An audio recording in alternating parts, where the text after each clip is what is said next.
Hello, I'm Simon Whistler. You're watching the Today I Found Out YouTube channel, and in today's video, from soccer hopeful to world's angriest chef, the life of Gordon Ramsay.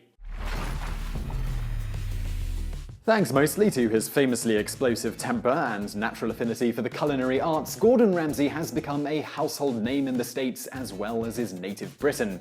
However, few people know of Ramsay's extremely humble beginnings, and that prior to becoming a multiple Michelin star-holding chef and one of the world's wealthiest people, he had a relatively promising career playing soccer. Born in Scotland in 1966, but ultimately raised in Stratford-upon-Avon, the birthplace of William Shakespeare, after his 5th birthday, Ramsay's upbringing was pretty miserable. Growing up in government-subsidized housing and living in constant fear of his alcoholic, abusive father, Ramsay has had precious little positive things to say about his childhood over the years.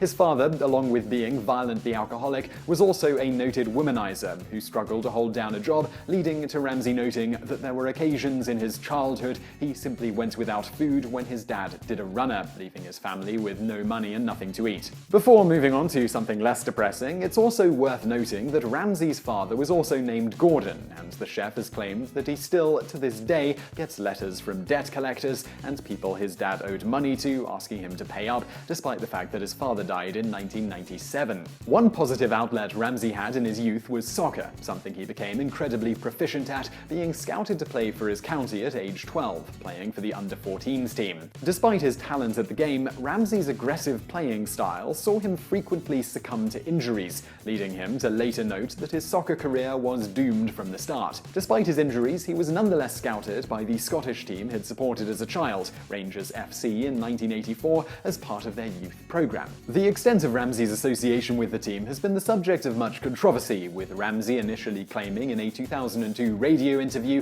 that he played 3 games with the club's first team before a knee injury put an end to his soccer-playing dreams. Soccer buffs quickly refuted this claim and pointed out that the coach Ramsay claimed to have met and spoken to during his brief soccer career worked for a different team at the time. After being repeatedly pressed for comment, a spokesperson for Rangers FC, armed with evidence from their archives, explained that although Ramsay had indeed been associated with their club for a brief period in the 1980s, he'd only ever played a single testimonial match for them as a trialist. The spokesperson, however, did confirm that Ramsay's association with the team was ended when he suffered a severe knee injury. Ramsay exasperated this injury by playing squash against the advice of doctors.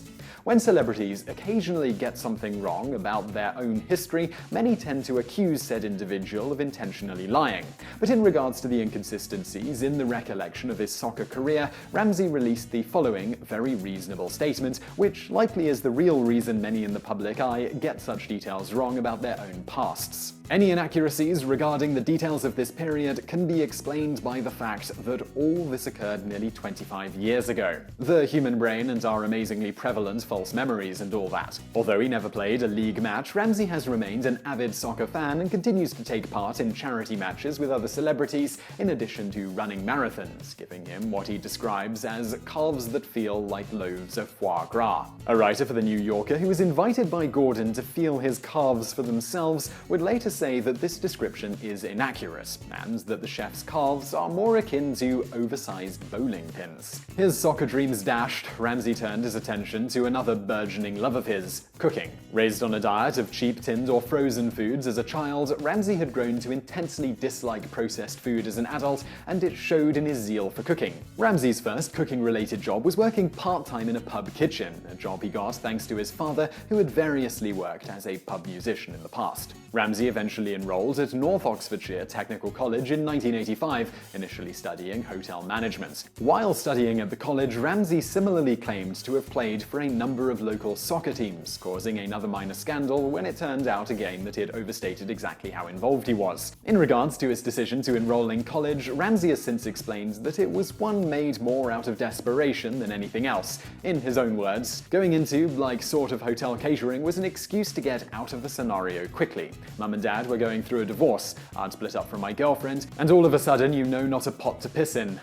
Broke. And I thought, well, catering. I can travel the world, study for 2 years, then get out of this country because I hated it. After leaving college, he worked for a number of hotel restaurants, famously being fired from his first big break running a kitchen at a hotel called the Wickham Arms. What did he do to get the can? He reportedly slept with his boss's wife. After moving to London and flitting between various other chef jobs, Ramsay's life was changed forever in 1988 when he opened a magazine and saw a picture of another famously temperamental chef, Marco Pierre White.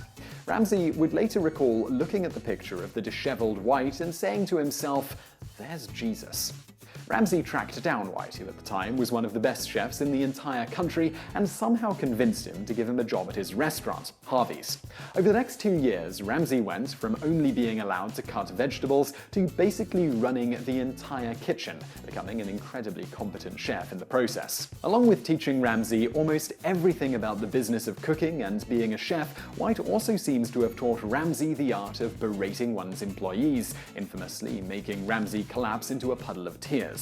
While the exact circumstances around the incident are hazy, White stated that after yelling at Ramsay one shift, Gordon crouched down in the corner of the kitchen, buried his head in his hands, and started sobbing. Needless to say, Ramsay eventually had enough and quit. Though Ramsay still claims to respect White for giving him his break and teaching him so much about cooking, stating, "I wouldn't be where I am now if it weren't for Marco," the pair's relationship is strained at best, and they've spent years trading barbs in interviews and books. After leaving White's employment and working briefly in another London restaurant, Ramsay travelled to France to hone his craft, spending several years studying under esteemed chef Guy Savoy. Later, he took a cushy job as a personal chef aboard a yacht in Bermuda. In 1993, Ramsay, refreshed and armed with a wealth of new knowledge, returned to London, where his former mentor, Marco Pierre White, offered him a job running a restaurant called Rossmore, which was later renamed Aubergine, for a 25% stake in it. Despite finding immediate success with the venture, the restaurant won a Michelin star just 14 months after Ramsay started working there. Ramsay's relationship with White and the financial backers was a source of constant aggravation. Ramsay claims that the backers and White repeatedly attempted to force him out, making his life difficult, seemingly just to spite him. Notably, while working at Aubergine, the restaurant's reservation book was inexplicably stolen by a man on a scooter, causing chaos for several weeks. You see, this was before computerized records were the norm in restaurants, and the reservation book contained every booking Aubergine had for 6 months. Owing to them stupidly not having backup records, its theft could have crippled the restaurant. However, helpfully, the thief decided to troll Ramsay by intermittently faxing over pages from the book over the next few months, adding the occasional wrong booking to keep him on his toes and always spelling his name wrong just to annoy him, or at least that's how it seemed to happen. Ramsay maintained for years that his mentor, White, had engineered the theft to force him out of the restaurant and take it for himself, until he relatively recently revealed that it was the other way round. Ramsay had in fact arranged the theft and still has the book at home, all so that he could blame White. After finally admitting this, Ramsay stated, "Cool, but it hurt him. It was my one stroke of genius. Fucking someone over without his knowing that I was the one who'd done it. And the Italians cutting Marco off and wanting to get closer to me, kissing my ass. What do you suggest? Can we sit down and start negotiating again? You always eat that fucking revenge when it's cold, don't you? Trust me, this was stone cold. Ooh, even now it sends a chill down my spine, because it would have been all over if I'd have been caught. But that's the risk you take, isn't it?" A few months after the theft, upon hearing that the other owners wanted to turn Aubergine into a chain, the entire kitchen, including Ramsay, quit. To really rub it in, Ramsay vandalized the kitchen and then hired every member of staff who'd quit to work in his brand new self-named restaurant, Restaurant Gordon Ramsay. Restaurant Gordon Ramsay quickly garnered the attention of the culinary world and was more famously the setting of a 1999 television documentary series called Boiling Point.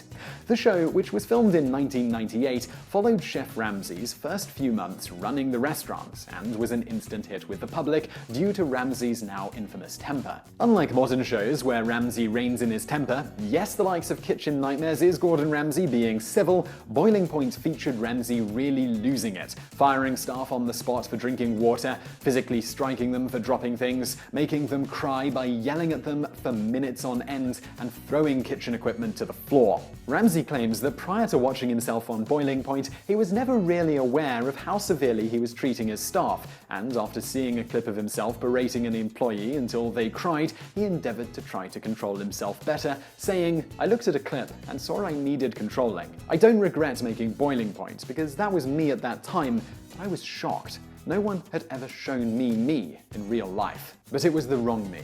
I don't want to sound like a sad fuck, because the film opened so many doors for me, but it was the wrong me." Despite the show making him out to be a violent, screaming maniac, it boosted Ramsay's profile considerably, and his phone rang off the hook for months after it aired, effectively launching his now extremely lucrative television career, which has helped him open more high-profile restaurants. Thanks to all of this, today Ramsay's net worth is generally estimated to be just over $100 million.